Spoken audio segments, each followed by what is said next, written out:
Salut, c'est Maxime Johnson. J'ai essayé cette semaine un Ultrabook, le Portégé Z830. Un Ultrabook, c'est quoi? C'est un ordinateur portatif qui est mince, qui est léger et qui est quand même puissant, propulsé par un processeur de dernière génération d'Intel Sandy Bridge. Alors, les Ultrabooks, c'est tout nouveau. On en a quelques-uns sur le marché. On a donc évidemment le Portégé Z830 de Toshiba, mais on a aussi d'autres comme l'Asus ici qu'on peut voir l'Asus UX21. Donc, le Toshiba est probablement un des plus, je dirais, les plus complets dans les Ultrabooks disponibles. Alors, on va aller voir d'un petit peu plus près si c'est un achat qui vaut la peine ou pas. Alors, voici le Toshiba Portégé Z830. Comme on peut le voir, c'est un ordinateur qui est quand même très mince, à peu près environ 15 mm d'épaisseur. C'est un appareil de plastique, donc c'est pas, le matériel le plus noble qu'on peut trouver sur le marché. Ceci dit, ça permet d'avoir un ordinateur qui est vraiment léger. Donc celui-ci est environ 2,5 livres. C'est vraiment très très peu. Une des choses qu'on peut remarquer tout de suite sur le Toshiba Protégé à l'extérieur, c'est ses nombreux ports. Alors, je dis nombreux en fait parce que la plupart des Ultrabooks ont vraiment très très peu d'options, très peu de ports. Celui-ci vraiment est beaucoup plus comme un ordinateur normal. Alors, on peut voir entre autres la fente pour une carte SD, les deux ports audio ici. On a une prise VGA directement. Donc, ça c'est pour le courant, la prise HDMI, deux ports USB 2.0, un port Ethernet, ça c'est particulièrement rare et particulièrement apprécié, surtout si vous voyagez beaucoup et que vous avez entre autres allé dans les hôtels où souvent le Wi-Fi n'est pas inclus. Et finalement, un port USB 3.0. Lorsqu'on l'ouvre, eh bien, le voici. Alors, on peut voir son écran ici de 13,3 pouces. Donc, c'est vraiment un format portable assez standard pour les gens qui travaillent et qui voyagent beaucoup. Donc, on a ici un pavé tactile qui est une grandeur correcte avec deux boutons ici. Honnêtement, le pavé tactile, on ne peut pas dire qu'il fonctionne mal, il fonctionne bien.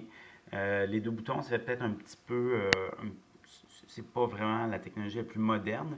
Le problème, par exemple, avec ce pavé tactile-là, c'est qu'il ne supporte pas le multipoint. Donc, par exemple, si vous faites le glissement ici avec deux doigts, comme on peut sur de plus en plus d'ordinateurs, ça ne fonctionne pas. Et ça, c'est vraiment quelque chose qui nous ralentit. Il faut aller vraiment dans les extrémités pour changer. Et c'est pas tout. Il y a même de plus en plus beaucoup de maintenant de sites web et de logiciels assument que vous avez soit le multipoint pour glisser ou encore une molette sur une souris. Donc ici, c'est pas le cas ni l'un ni l'autre. Donc ça, c'est un petit problème. Alors, donc, comme on peut voir, c'est un clavier qui est quand même très grand avec toutes les touches nécessaires. Ici, les flèches ici sont grandes et non petites, donc on ne s'accroche pas dessus ou rien. Il écrit quand même, je dirais, assez bien. C'est aussi un clavier qui est rétroéclairé. Alors, si vous écrivez dans le noir, par exemple, peut-être dans un autobus ou dans un avion, il n'y aura pas de problème. Alors, au dernier détail que je vais vous montrer à l'extérieur avant de l'allumer, c'est ici, donc, on a un lecteur d'empreintes digitales. Alors, comme on peut le voir ici, donc, présentement, mon écran est fermé. Alors, tout ce que j'ai à faire, c'est glisser mon doigt et ça fonctionne quand même très bien. On va le voir. Et est-ce que ça va le faire marcher du premier coup? Oui. Donc, vraiment, c'est à peu près instantané. Ça, c'est vraiment quelque chose qui est très efficace et qui vraiment fonctionne bien. Donc, au niveau de l'ordinateur en tant que tel, écoutez, pas grand-chose à dire de nouveau. Donc, on a Windows 7. On a quelques fonctionnalités de Toshiba, mais pas grand-chose. C'est assez limité ce qu'il y a installé. Au niveau des caractéristiques, on a évidemment une caméra web. Au niveau de l'intérieur, il est équipé en trois. Il y a trois modèles différents en fait. Donc le modèle le moins cher, celui-ci que j'ai entre les mains, est équipé d'un processeur Intel Core i3 2367M avec 4 gigaoctets de mémoire et un disque dur de 128, un disque SSD pardon, de 128 gigaoctets. Donc c'est un disque qui permet d'être très rapide.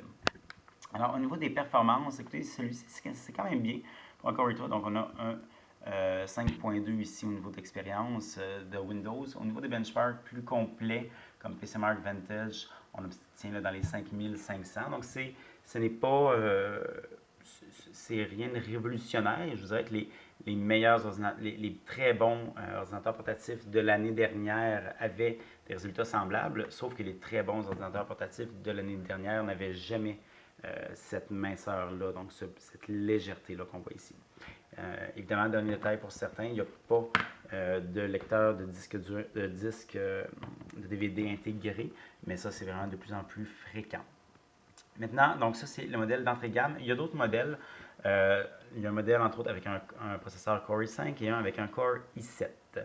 Donc, au niveau des prix, celui-ci, il est vendu 1150 $.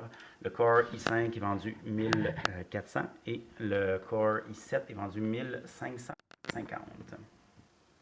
Le Toshiba Portégé Z830, comme on le voit, c'est un appareil que j'ai beaucoup aimé. Je trouve que c'est un appareil sur lequel on travaille bien, on travaille efficacement. C'est un appareil qui est complet. C'est pas l'appareil qui est le plus, disons, le plus élégant, mais c'est pas tout le monde qui met vraiment une importance au design et à ce genre de choses-là. Ceci dit, il y a un point qui me chicote beaucoup, c'est le prix qu'on paye plus cher pour cet appareil-là au Canada.